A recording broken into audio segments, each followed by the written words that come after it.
Doctor स्वामी हे गेले 30 वर्ष झाले प्रॅक्टिस करतायत, ह्या विषयावर काम करतायत. सातत्यानं नवीन-नवीन प्रयोग करतायत. तर डॉक्टर 30 वर्षांपूर्वीचा काळ मला आठवतो. त्यावेळेला दातांसाठी पण वेगळा डॉक्टर असतो, असा प्रश्न आम्हाला पडायचा. तो एक काळ आणि आजचा दिवस. डेंटिस्ट्री कुठून कुठपर्यंत गेली? हा वैभव, डेंटिस्ट्रीमध्ये तर भरपूर फरक बघितले आम्ही. आम्ही जेव्हा कॉलेजमध्ये शिकत होतो, मला आठवतंय ज्यावेळेला कवळी बनवण्यासाठी, म्हणजे ज्यांनी पूर्ण दात काढून घेतलेले आहेत बरं. आणि ज्यांना आता खाता येत नाहीये, काही नाही आहे, नवीन दात हवे आहेत, त्यावेळेला कवळी अतिशय प्रचलित होती. बरोबर. त्यावेळेला कवळीसाठी आमच्याकडे कॉलेजमध्ये वेटिंग लिस्ट असायची 1.5-1.5, 2-2 वर्षाची. मला आठवतंय अजूनही. ओके. इतकं त्यावेळेला परिस्थिती वाईट होती अशा अर्थाने म्हणेन, की त्यावेळेला तेवढा अवेअरनेस कमी होता, की बरोबर. बाबा दात वाचवणे अशी काही ट्रीटमेंट असते. दात वाचवणे तर आपल्याला त्याचा फायदा होईल. लोकं काय विचार करायचे, दात काय आता दुखला तर काढून काढून टाका. टाकायचं. मी इनफॅक्ट मला आठवतंय, की डेंटिस्ट्रीला ॲडमिशन घेतली, तर बरेचसे नातेवाईक म्हणा किंवा बाबांचे आमचे फॅमिली फ्रेंड्सपैकी लोकं हसायचे. "अच्छा दात. हां, छान, छान. चांगला स्कोप आहे हां. 32 दात असतात लोकांना. त्यामुळे भरपूर चांगलं करियर आहे," असं म्हणायचे. पण हा अवेअरनेस फार कमी होता, की अच्छा. त्याच्यामध्ये ट्रीटमेंट ॲक्चुअली नवीन-नवीन खूप चांगल्या आहेत आणि दात मुळात आपल्या फायद्याचे आहेत, हेच माहीत नव्हतं लोकांना. बरोबर. तर दात लोकं बिनधास्त काढून घ्यायचे वेगवेगळ्या ठिकाणी जाऊन. कारण सगळ्यात स्वस्तातली ट्रीटमेंट होती ती आणि त्याबद्दलच फक्त लोकांना माहीत होतं. आणि ओके. मग सगळे दात गेल्यानंतर मग पंचाईत यायची, की आता काय करायचं? आता काय? मग हां. वेगवेगळ्या ठिकाणी जाऊन त्याची चौकशी करणे. मग कॉलेजेस तेव्हा नवीन-नवीन झालेली होती. प्रायव्हेट कॉलेजेस तेव्हा नवीन आले होते. ओके. त्यावेळेला मग लक्षात यायला लागलं, की कॉलेजमध्ये कवळी मिळते आणि मग चांगली रांग लागायची लोकांची. दात वाचवण्यासाठी किंवा त्याची काही ट्रीटमेंट करून घेण्यासाठी पेशंट्स आम्हाला शोधायला लागायचे.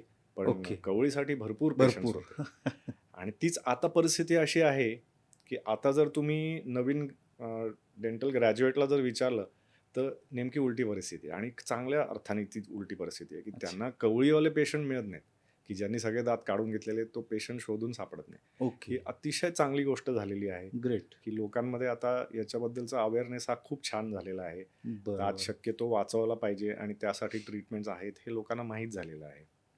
अगदी. त्यामुळे डेफिनेटली आता खूप अवेअरनेस आणि लोकांमध्ये त्याबद्दलची जागृती म्हणा, त्यावर खर्च करण्याची तयारी. तयारी. पूर्वी माहीत असायचं पण वाटायचं, "अरे, दातावरती एवढा कशाला खर्च करायचा? काय त्याचा काय उपयोग आहे?" तर दात ही खरोखर खूप महत्त्वाची गोष्ट आहे, की त्या दातांनी चावून आपण खातो. हं. तर डेंटिस्ट्रीमुळं किंवा दातांच्या ट्रीटमेंटमुळं माणसाचं आयुष्यमान वाढलंय असं वाटतंय का हो तुम्हाला? दात ही अतिशय जरुरी गोष्ट आहे, जर आपल्याला निरोगी आयुष्य पाहिजे. आपण माणूस आहोत. बरोबर. आता मी अगदी सुरुवात करेन इव्होल्यूशनच्या गोष्टीमध्ये. तुम्ही बघाल मगर असेल, तिचं काम काय आहे? तिला पण मोठे जबडा असतो आणि मजबूत दात असतात. पण त्याचं काम काय आहे, की जर त्याला काही सावज गाठलं, तर त्याला दाताने घट्ट पकडून ठेवायचं हं. आणि त्याला गिळून टाकायचं डायरेक्ट. त्याच्यामध्ये चावण्या-बिवण्याचा काही प्रकार येतच नाही. अच्छा. हां, पण मग होतं काय, ते जे काय त्याने गिळलेलं आहे मगरीने, ते पचवायला तिला काही आठवडे, काही महिनेही लागतात. बरोबर. आणि मग तेवढे दिवस ते करतं काय तो प्राणी? तो जाऊन कुठेतरी लपून बसतो. बरोबर. कारण आता त्याला काही दुसरं काम नाही आहे. म्हणजे मी तर बघितलंय, तुम्ही आता नॅशनल जिओग्राफिक सारखे काही गोष्टी जर बघत असाल, तर तुम्हाला लक्षात येईल, की तिथं वर्णन करताना तो नॅरेटर सांगत असतो, हं. की ह्या प्राण्यानी वर्षभर जवळ काही खाल्लेलं नाहीये. आता अच्छा. तो एवढा प्रचंड अवजड प्राणी आहे आणि त्या प्राण्याने जर वर्षभर काही खाल्लं नसेल, हं. तर तो जिवंत कसा आहे? तर आपल्या डायजेशन सिस्टमचा तो फार महत्त्वाचा भाग आहे, की ते लवकर त्याचं प्रोसेसिंग करणं. तर ह्याच्यासाठी आपल्याला दातांची अतिशय आवश्यकता भासते. तर बरोबर. दातांनी त्या जे काय आपण पदार्थ खाल्लेला आहे, तो असा पार पावडर करून, बारीक त्याची पावडर करून मगच आपण गिळणं अपेक्षित आहे. मग जे हं. आपल्या स्टमकला त्याचं काम, ते त्याचे ॲसिड्स आहेत, ते त्याला डिझॉल्व्ह करतील. मगच ते पुढे पास होईल. आपण ते बरोबर. करत नाही. जर दात नसते किंवा ज्यांचे आता दात गेलेले आहेत आणि त्यांनी फारसं लक्ष दिलं नाही, ते बऱ्याचशा वेळेला गिळूनच टाकतात नुसतं. आणि ओह! मग या गोष्टीचा परिणाम कुठे ना कुठेतरी तो पचन संस्थेवर होतोच होतो. कारण ते मगर नसतात. तुम्ही बघाल तर हां. बहुतेक जणांच्या तक्रारी असतात, की अन्न पचत नाही, मला ॲसिडिटीचा त्रास आहे. हां.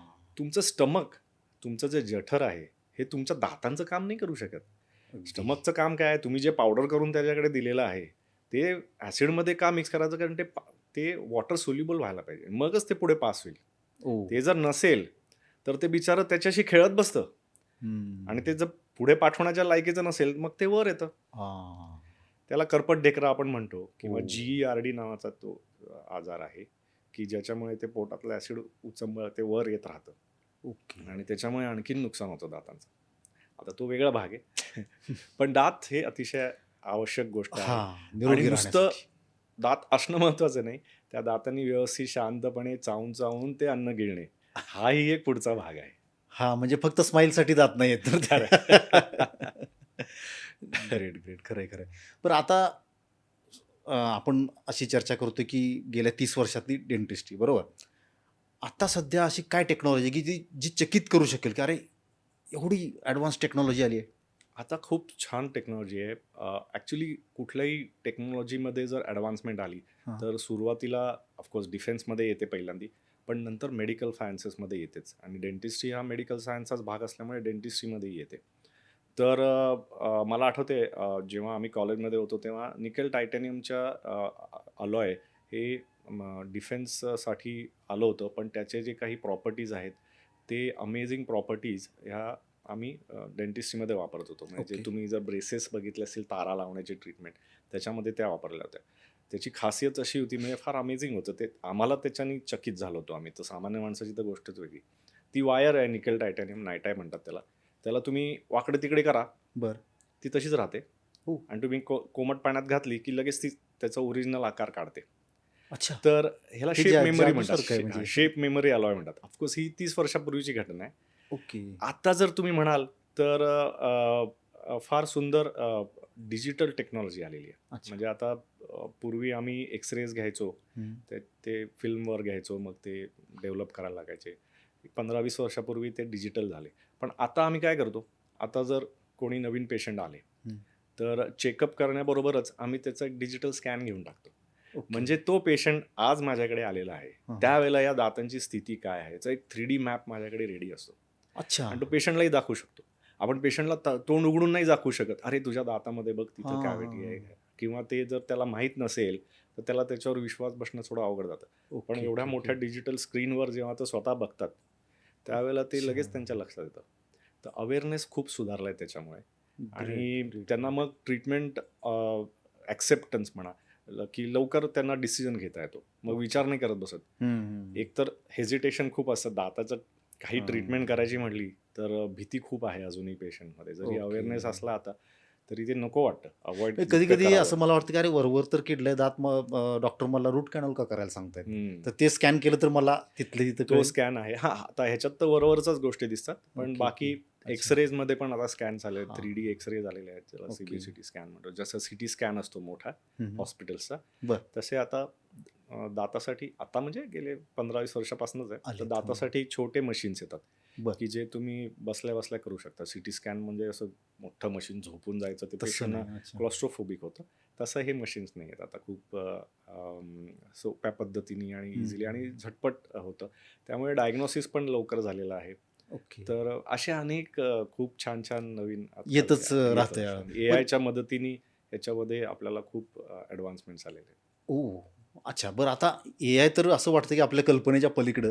त्याच्या पुढं अजून काय येऊ घातलंय असं तुम्हाला दिसतंय की आजच्या येणाऱ्या काळात डेंटिस्ट्रीमध्ये ह्या गोष्टी आता येऊ घातल्या? तर डेंटिस्ट्रीमध्ये रोबोटिक्सही यायला लागलेलं आहे आता. बरं. जसे तुम्ही ऐकलं असेल काही सर्जरीज मोठ्या-मोठ्या रोबॉटिक्सने होतात. गुडघ्याच्या ऑपरेशन्स रोबॉटिक्सनी व्हायला लागलेत. पोटातले बरेचसे ऑपरेशन्स आता रोबॉटिक्सनी व्हायला लागलेले आहेत.